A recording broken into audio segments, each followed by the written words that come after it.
You're listening to the Walmart Experts Podcast, where we tackle the essentials from boosting visibility to maximizing sales strategies, all designed to optimize your Walmart marketplace presence.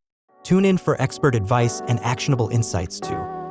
Hello, everyone. Welcome to another episode of the Walmart Experts Podcast. In this podcast, we review everything Walmart, as well as really anything in the e-commerce space that will help you grow your business online.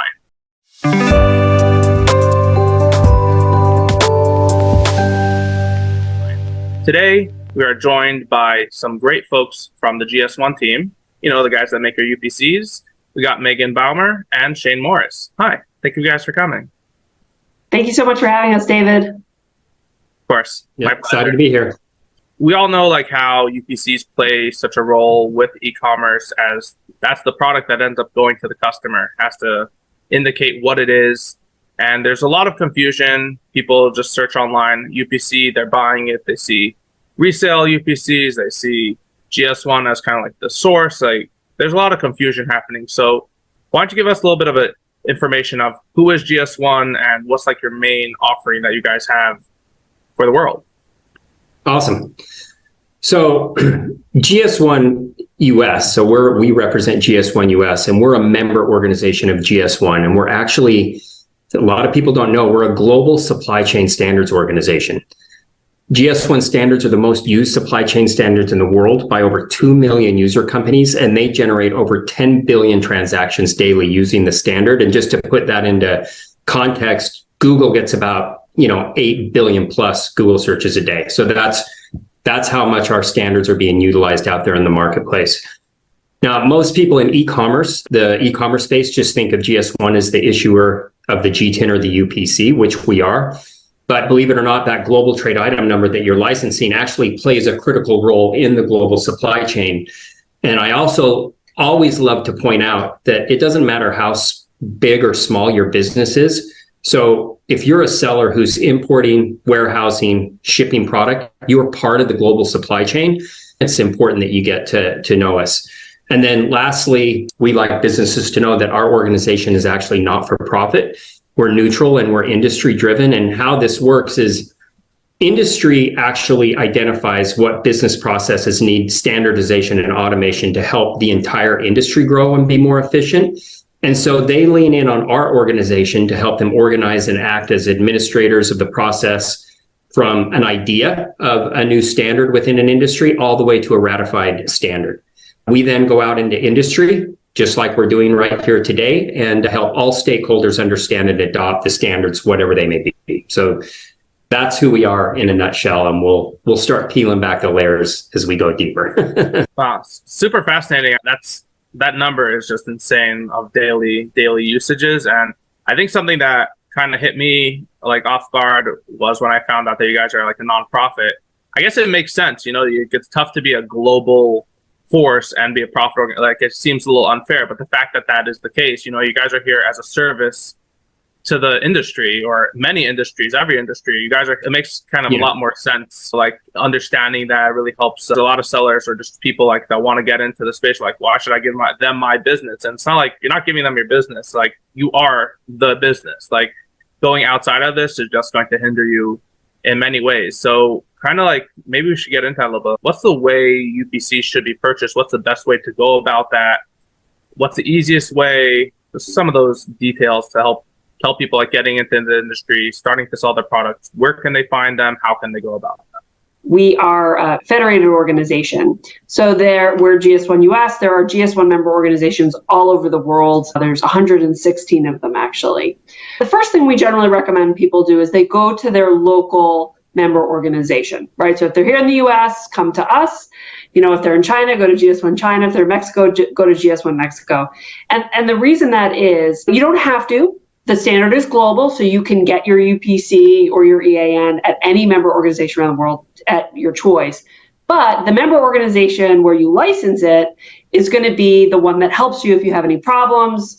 You're going to be able to log in through their website. If you want to be able to speak to someone for assistance in your native language in a time zone that makes sense for you, it probably makes sense to go to the member organization that represents your country. Each member organization works really hard to look at the different priorities and government regulations that affect businesses within their country.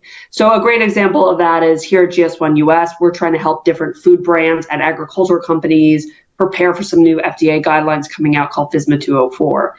So that's to get started. Make sure you're going to the right place, which is your local GS1 member organization. The second consideration you need to think about is whether you're going to license a single GTIN or a GS1 company prefix. And the single GTIN, something that you can get here at GS1 US. It's a relatively new offering, started in 2021, but has become extremely popular, particularly with marketplace sellers, actually. So it's really taken off. The single GTIN is, you can literally license one GTIN at a time. It's $30, so it's not too big of an investment. And there is no administrative fee, there's no renewal fee. So if you have kind of a small company, you don't have a lot of help to kind of keep track of, bills that come in every year, might be a really good fit for you. Now, for a growth-oriented business, maybe you're an apparel company and you have a lot of SKUs, or you are hoping to grow a lot in the next couple of years, or if you want to do business with a lot of major retailers, getting a GS1 company prefix is really probably going to be the way to go. And a company prefix allows you to generate between 10 and 100,000 GTINs, depending on the size you get. The cost per GTIN drops radically the larger the bundle. So again, if you have a lot of products, that's going to make a lot more sense for you. But it's really a business decision. So it's really what makes sense, what your plan is for your business, which of those two options might make the most sense. But we see a lot of the growth-oriented businesses are really going to go for the prefix. That's really informative. I didn't actually know about the single GTIN purchase. And especially in the e-com space, you have like some of these brands that they emerge with I just started this one niche product that exists, and they need their UPC on their product if they want to ship into Amazon or Walmart or whatever it is.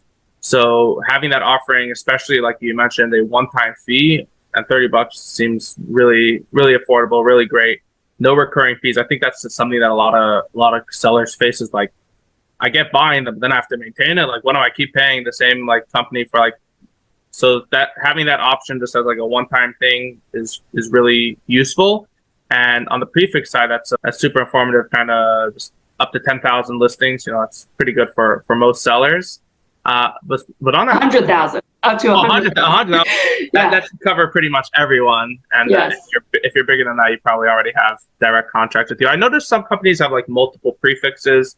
I guess maybe they just didn't manage things properly, or maybe they want to segment their own different groups. Is it cheaper to have more products under a single prefix than fewer products under multiple prefixes?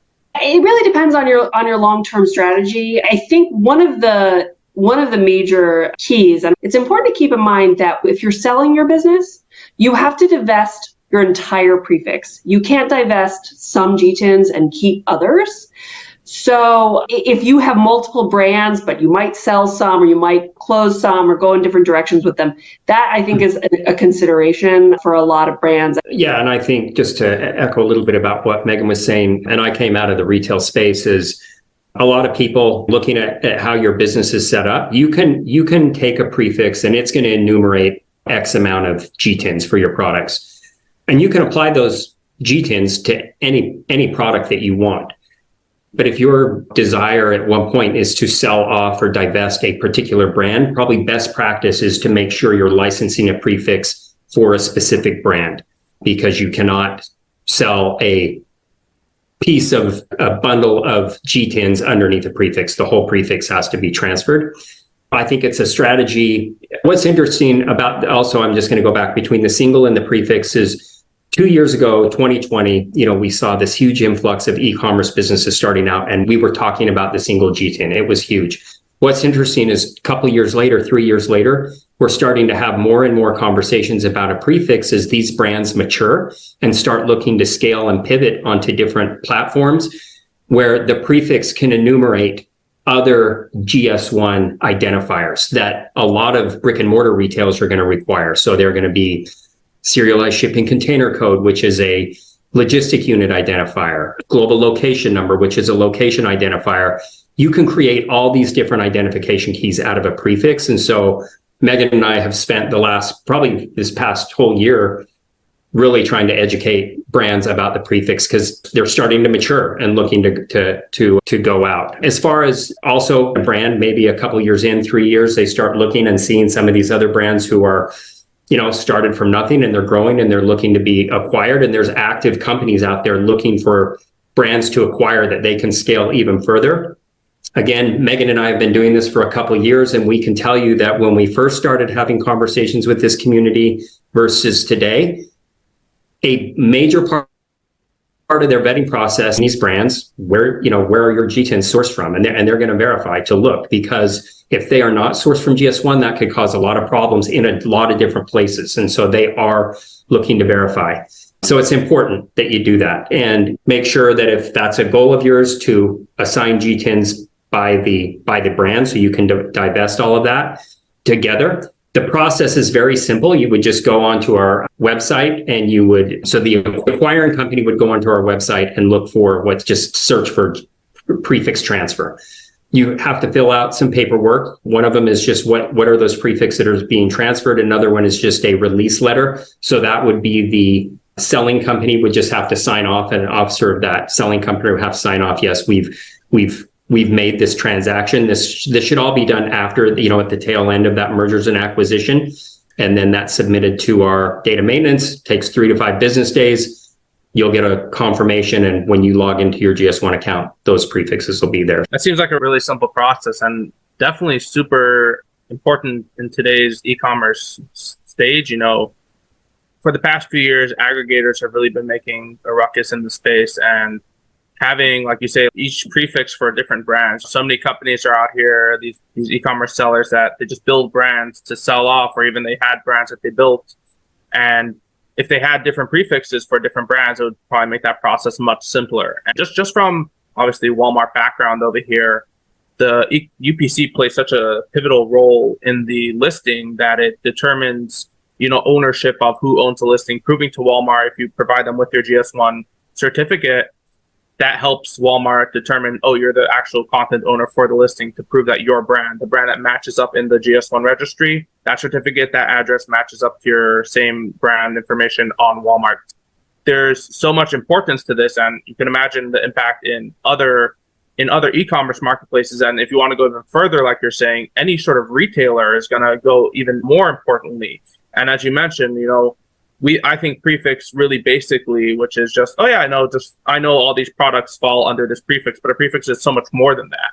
It's not just like a grouping of listings. It helps you with all these other aspects, which really build your retail business. So that's always super informative. It's like you kind of see a UPC on a product, you're so used to just like, whatever, it's just a bunch of numbers, doesn't mean anything, but there's really such a dynamic to it. I want to kind of get into that a little bit more. Like, I look at a UPC standard, it's 12 digits. You have GTINs, EANs, UPCs. I learned about the check digit, that the last number is not even sequential. It's just a calculation of the previous numbers. What's the breakdown of the UPC? What's a EAN? What's a GTIN? What's happening over there? Well, you've left out barcode. You got GTIN, you've got your UPC, you got your EAN, and then you got your barcode. And if you look at any retailer guidelines and even come to our website and go to our homepage, you're going to get a UPC, you're going to see barcode, you're going to see all these different names. And most retailers, they use them interchangeably. If you Walmart, Amazon, Google, they refer to all of them. So what we'll do here is they're not exactly the same. And what we can do is just break it down, do the technical breakdown for you. So technically speaking, what are all these different things are. So a global trade item number, is it the same as a UPC? It is not. So the global trade item number is the number that you're going to enumerate from that prefix, or you're going to get as a single GTIN. The UPC, Universal Product Code, or EAN, European Article Number, those are actually the barcodes. So the black lines and spaces that you scan at point of sale, or that they scan in a warehouse when your product's getting picked. But the GTIN is the number that uniquely identifies that item. So I'm going to give you, for product identifiers, because that's what we're talking about, one of the keys. Here's what there are. There's 3 different product identifiers. So you have the GTIN 12, often referred to as the UPC. It's going to be a 12-digit identifier, and that's the number that's embedded in a UPC barcode. The GTIN 12 is issued by North American member organizations. So that's basically United States and Canada. All right. The GTIN 13 is a 13-digit identifier that's embedded into the EAN barcode or European article number. The GTIN is basically issued by every other member organization in the world. The thing that you have to understand is they're accepted everywhere, though. So a European seller can come to the United States with the products identified with an EAN and sell here, and vice versa. A United States seller can use a UPC barcode in Europe or Mexico, wherever. So they're all interchangeable. The other identifier is a GTIN 14. So this is a 14-digit identifier. And what this number identifies is, because we like to be complicated here, higher levels of packaging or case packs of things. So this number is embedded in what's called a GS1 128 barcode. And this barcode is great. Your 3PLs will love you if you use this barcode, or a retailer, because what it can do, if it's accompanied with some sort of ASN, so a lot of times if you're shipping into a 3PL, they're going to ask you for some sort of manifest. You're going to do it through give that information of what's coming in. You can create that barcode, put it on your case pack. They can scan it and see what the contents are inside. The other thing that's cool about this GS1 128 barcode is you can attach what are called application identifiers. So you can embed information like batch lot numbers, best sell by dates, expiration dates, which again can be very helpful in a warehouse or retailer setting of knowing what products to pull out first. So the net is barcodes are created from the GTIN. When a barcode is scanned, it's actually picking up that GTIN, which then links to a backend system that has a reference number to pull in more product information like price.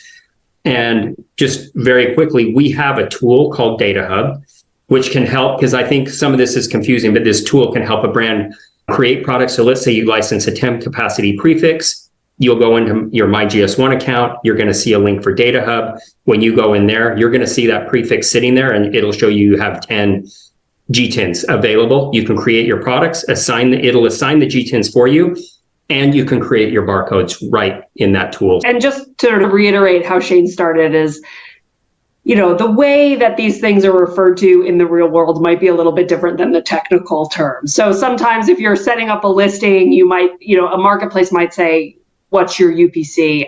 And they're not looking necessarily for your barcode PNG, right? They're looking for a number, and that's going to be the 12-digit form of that GTIN. An EAN would be that 13-digit generally is what they're going to be looking for. So it can get complicated, and we understand that if you're walking around at an Amazon conference, people are talking about UPCs, they're talking about the number, right, David? They're not talking about the phone. Yeah, definitely. I mean, I feel because the marketplaces don't really put such a focus on all these other aspects that retail does mention, like you just, in the fact that you mentioned that the GTIN or the UPC barcode could contain data about like expiration. Is that part of like the GTIN code, or is that like or is that just outside of that in the barcode? Is that like the initial 2 digits, all those additional information? Yeah, so it wouldn't be the UPC barcode that could carry that information. It's a different barcode called the GS1 128 barcode.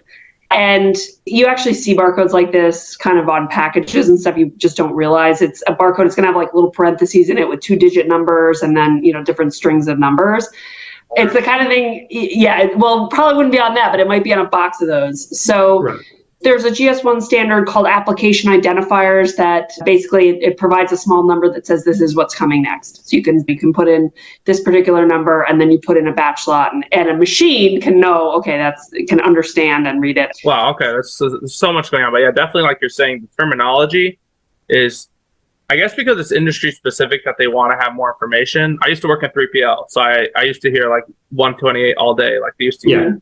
Yeah. I don't know why specifically they used to use like other tools to like have barcode generators just to make. I was like UCC. I don't even know. I just remember it was really, really complex for them to do that stuff. I know you have a lot of tools which make things easier. I don't know. I don't do that anymore. So I can't. On the Walmart side, it's like you upload a listing. They ask for one of 3 options, either a UPC, EAN, or a GTIN. And I find the easiest way for customers or just sellers to work with it is to enter everything as a GTIN and just leave the prefix 2 zeros in the front. I find that all the reporting just shows the GTIN anyways. It's just the GTIN is like where things get more fun is we have some companies that sell not just .com, but they also sell in store.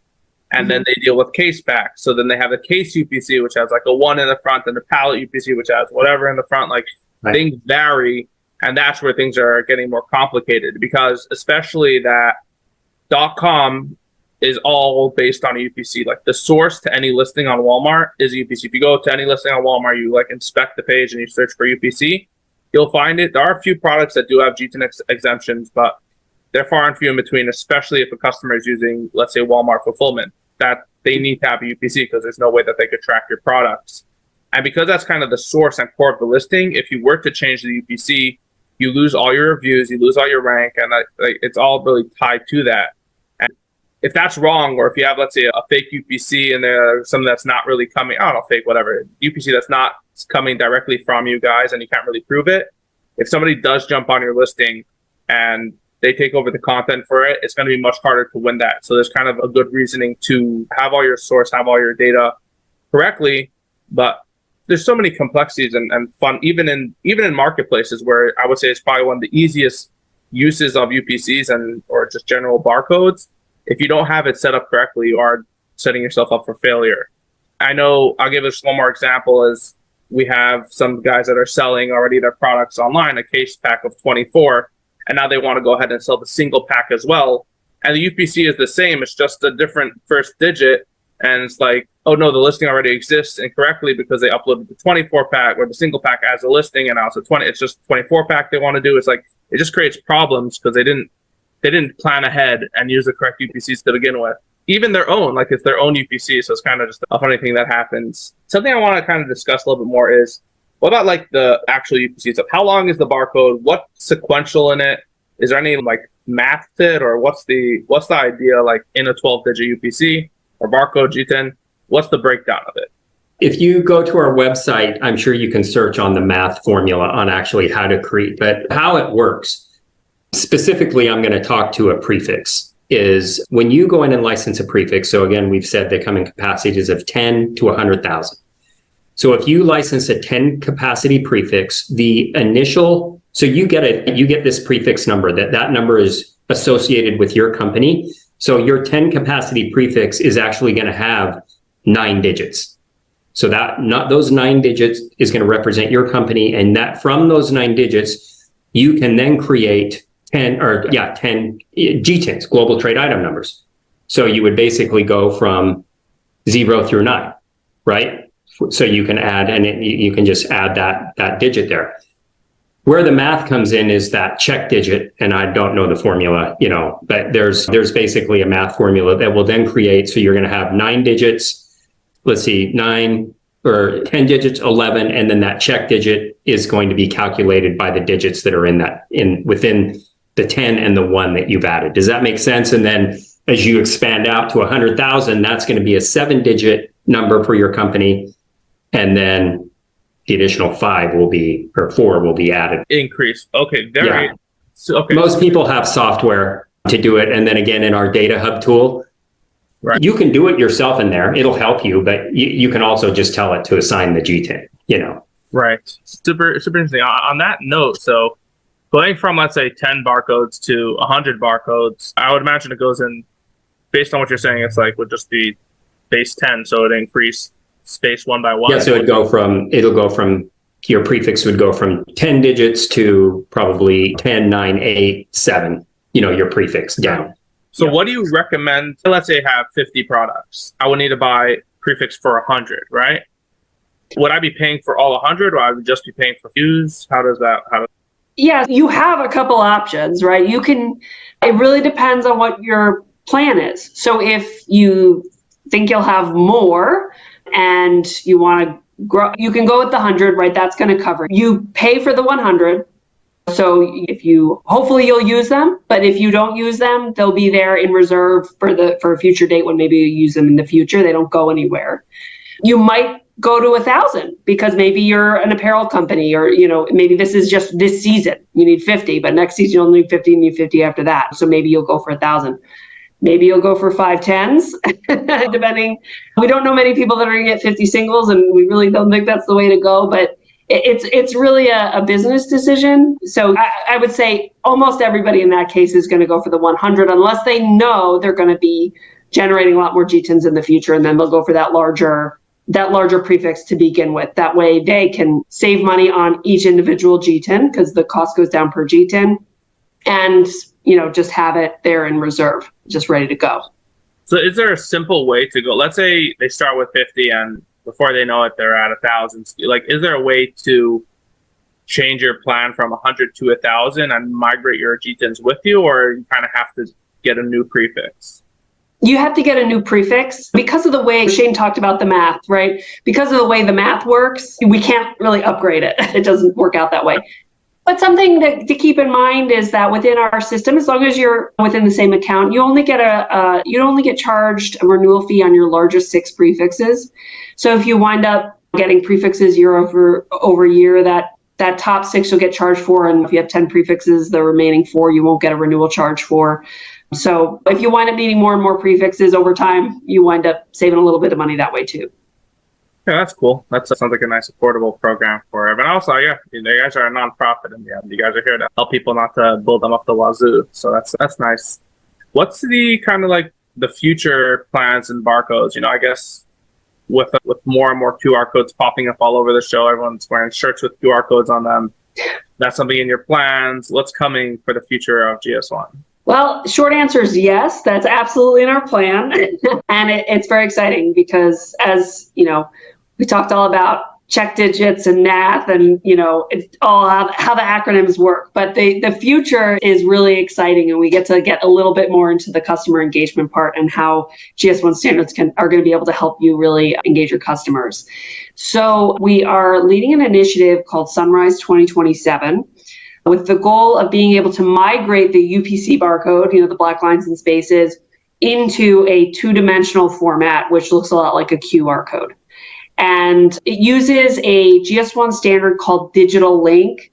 And that digital link allows you to have both that sort of phone scannable, QR code front, along with a point of sale scannable barcode that's going to hold great business to business information.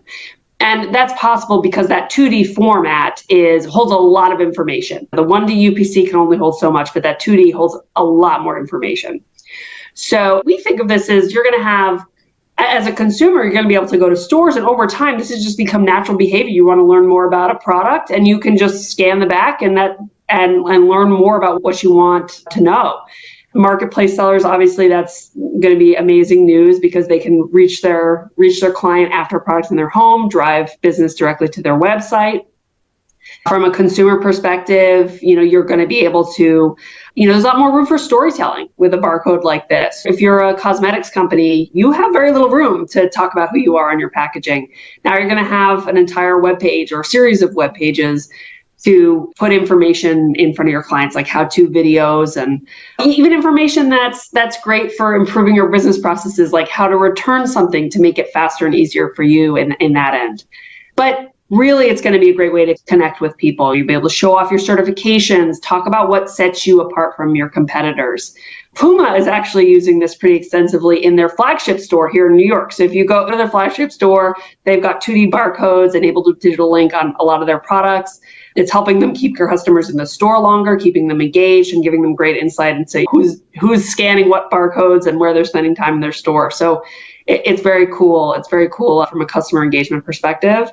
But then also, it's really great for enabling a bunch of great business-to-business use cases because of that extra data storage. So things like serialization, that's going to be great.